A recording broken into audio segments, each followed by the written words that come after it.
Selamat datang. Hari ini kita langsung masuk ke pusaran hubungan yang kelihatannya makin panas ya antara Presiden Donald Trump dan Elon Musk. Betul, sempat ada upaya damai gitu di belakang layar, tapi buyar seketika ya, gara-gara tuduhan personal yang mengejutkan. Iya, sumber kita kan dari laporan CNN tanggal 6 Juni 2025 nih. Nah, misi kita hari ini adalah membedah dinamika perseteruan ini buat Anda. Kita coba lihat pemicunya apa, tuduhan spesifiknya, terus reaksi berbagai pihak gimana, dan konteksnya, apalagi soal tuduhan sensitif berkas Epstein itu. Oke, mari kita ungkap gimana sih perselisihan kebijakan. Kabarnya soal RUU agenda domestik Trump itu bisa secepat kilat jadi serangan pribadi yang wah frontal banget. Betul, jadi sumber kita memang bilang ada upaya mediasi yang lumayan intensif di belakang layar. Oh ya, Iya, sekutu dari kedua kubu ini saling kontak, coba meredakan ketegangan yang udah terasa, tapi ya itu, semua kayaknya jadi sia-sia begitu Musk lempar postingan di X. postingan itu. Ya, itu yang mengubah arah konflik secara drastis. Postingan yang benar-benar jadi pusat perhatian semua orang ya. Intinya kan Musk nuduh, Ethereal Donald Trump ada di berkas Epstein, itu alasan sebenarnya berkas itu belum dipublikasikan.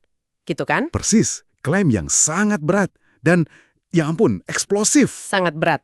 Nah, yang menarik dari laporan CNN ini, gimana caranya tuduhan soal berkas Epstein, isu yang sensitif banget, dan seperti dicatat sumber kita, Musk lempar tanpa bukti atau sumber info soal berkas yang belum rilis itu, dipakai jadi senjata. Ya, senjata dalam perseteruan level tinggi ini. Ini kayaknya bukan cuma emosi sesaat, tapi lebih kayak demonstrasi gimana reputasi bisa dicoba dihancurkan gitu aja. Instan, di depan publik.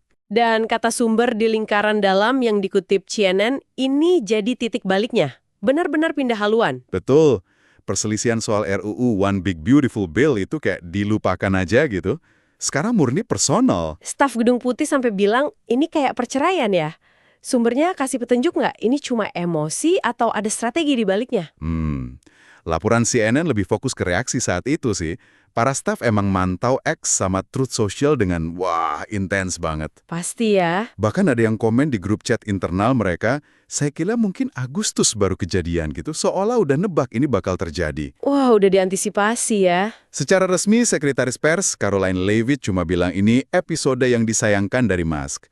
Dan dia langsung mengaitkan ini sama ketidakpuasan Musk ke RUU tadi. Oke, Trump sendiri gimana? Pasti nggak dimanja kan? Oh jelas nggak. Dia balas lewat Truth Social, platform dia sendiri. Kira-kira pesannya, saya sih nggak masalah Elon balik lawan saya, tapi harusnya dari bulan-bulan lalu dong, gitu. Kayak menyiratkan kecewa gitu ya. Iya, kayak kecewa. Karena ini kejadian pas dia lagi fokus sama RUU penting itu. Nah, dari situ perang di media sosial jadi panggung utamanya ya. Eskalasinya cepat sekali rasanya. Tepat. Disinilah mulai panas banget. Trump langsung ancam mau tinjau kontrak-kontrak pemerintah buat perusahaan Musk. Waduh, Musk balas nggak kalah sengit. Seruan pemaksulan, prediksi resesi gara-gara tarif Trump, bahkan sempat, ini yang paling bikin kaget, ancam mau hentikan operasional kapsul Dragon SpaceX. yang bawa astronot NASA itu. Iya, itu dia.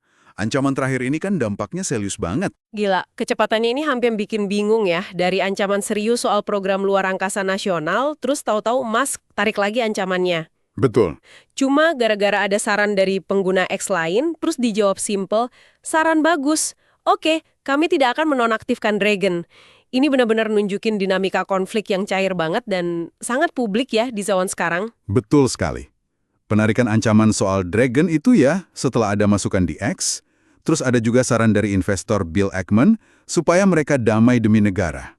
Oh, ada yang coba menengahi lagi. Iya. Dan Musk responsnya, Anda tidak salah.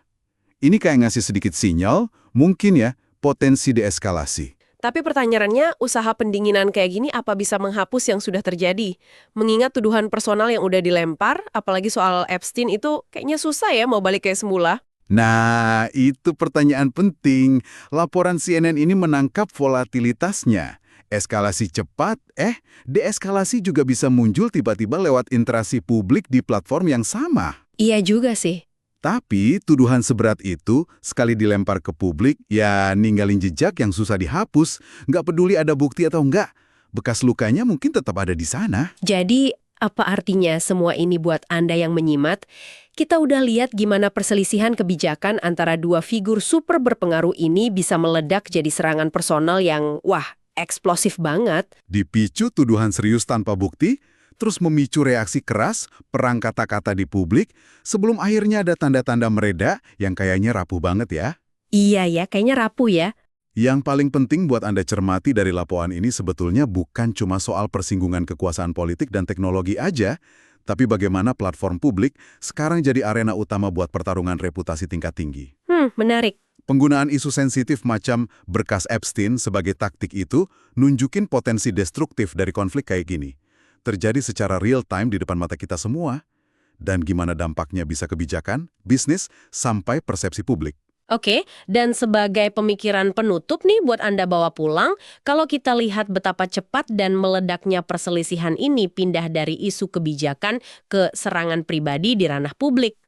Pelajaran apa ya yang bisa kita tarik tentang cara komunikasi dan mungkin juga taktik konflik berjalan di antara tokoh-tokoh paling berpengaruh saat ini? Dan apa potensi riak dampaknya yang lebih luas buat kita semua? Pertanyaan bagus. Sesuatu untuk Anda renungkan. Sampai jumpa di pembahasan mendalam berikutnya.